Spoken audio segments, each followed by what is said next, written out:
सबसे पहले मैं दिल्ली के बेटे, दिल्ली के इतिहास में सबसे लोकप्रिय मुख्यमंत्री अरविंद केजरीवाल जी, आम आदमी पार्टी के नेता, मेरे बड़े भाई और राजनीतिक गुरु अरविंद केजरीवाल जी का धन्यवाद करना चाहती हूं कि उन्होंने मुझ पर भरोसा किया और मुझे इतनी बड़ी जिम्मेदारी सौंपी, दिल्ली के लोगों की देखरेख की जिम्मेदारी सौंपी।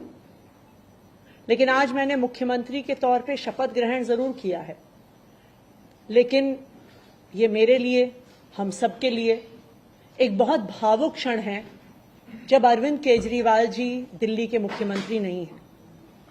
अरविंद केजरीवाल जी वो व्यक्ति हैं जिन्होंने पिछले 10 सालों में दिल्ली की तस्वीर को बदल डाला, जिन्होंने पिछले 10 सालों में दिल्ली की आम लोगों की जिंदगी को बदल डाला। अरविंद केजरीवाल जी वो व्यक्ति हैं जिन्होंने दिल्ली में रहने वाले एक आम इंसान का, एक गरीब इंसान का दर्द समझा, उनके रोज रोज का संघर्ष समझा। उन्होंने समझा कि एक आम परिवार के लिए किस तरह से अपना घर चलाना मुश्किल होता है। अरविंद केजरीवाल जी वो व्यक्ति हैं जिन्होंने दिल्ली वालों को फ्री बिजली दी, 24 घंटे बिजली दी। अरविंद केजरीवाल जी वो व्यक्ति हैं जिन्होंने दिल्ली के सरकारी स्कूलों में पढ़ने वाले बच्चों का भविष्य बदल डाला, उनको जिंदगी में एक नया अवसर, आगे बढ़ने का अवसर दिया।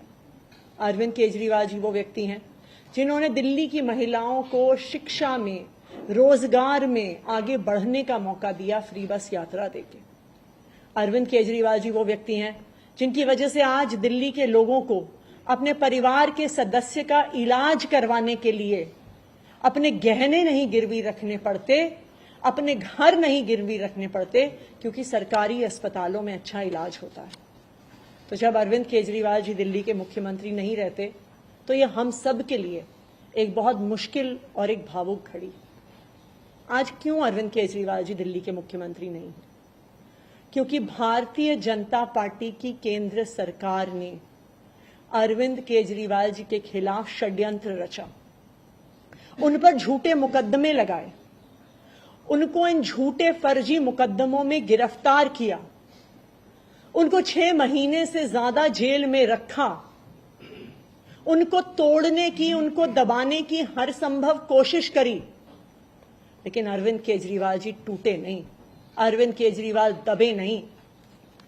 अरविंद केजरीवाल जी को सुप्रीम कोर्ट ने जमानत दी, एक ऐसे कानून में जमानत दी जिसमें पीएमएलए में जमानत मिलना लगभग असंभव होता है, और सुप्रीम कोर्ट ने ना सिर्फ उन्हें बेल दी, बल्कि बेल देते हुए केंद्र सरकार के मुंह पे तमाचा मारा और कहा कि अरविंद केजरीवाल जी की गिरफ्तारी एक दुर्भावना के तहत हुई थी। ये कहा कि केंद्र सरकार की एजेंसी सीबीआई, ईडी पिंजरे में बंद एक तोते की तरह हैं जो सिर्फ अपनी मालिक की आवाज में बोलती हैं।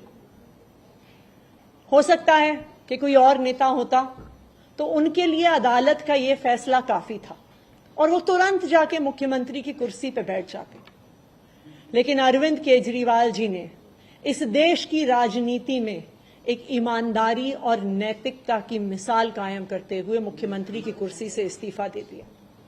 उन्होंने कहा कि मेरे लिए सिर्फ अदालत का फैसला काफी नहीं है, मैं जनता की अदालत में जाऊंगा, और जब तक दिल्ली की जनता मुझे नहीं कहती कि मैं ईमानदार हूं, तब तक मैं मुख्यमंत्री की कुर्सी पर नहीं बैठूंगा। मुझे नहीं लगता कि इस देश के इतिहास में या शायद इस दुनिया के इतिहास में ऐसा कोई नेता रहा होगा, ऐसी ईमानदारी और नैतिकता की मिसाल रही होगी जो आज अरविंद केजरीवाल ने देश और दुनिया के सामने रखी है। अब हम सभी दिल्ली वालों को मिलकर एक ही काम करना है, अरविंद केजरीवाल जी को फिर से फरवरी में होने वाले चुनाव में दिल्ली का मुख्यमंत्री बनाना है।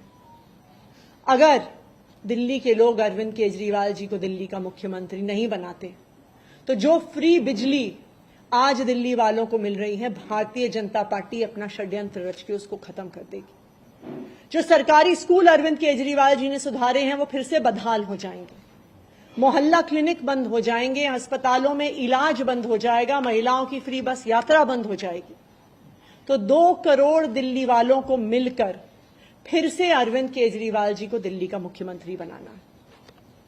अगले 4 महीने के लिए मेरा यही काम रहेगा कि जो दिल्ली वाले परेशान रहे पिछले 1-1.5 साल में, जब से भारतीय जनता पार्टी का षड्यंत्र शुरू हुआ, जब से भारतीय जनता पार्टी ने एक एक करके हमारे नेताओं को जेल में डालना शुरू किया, जब से भारतीय जनता पार्टी ने एक एक करके हमारे मंत्रियों को जेल में डालना शुरू किया, जब से भारतीय जनता पार्टी के एलजी साहब ने दिल्ली सरकार के काम रोकने शुरू किए, आप देखिए पिछले 2 साल में भारतीय जनता पार्टी ने दिल्ली वालों को परेशान करने में कोई कसर नहीं छोड़ी।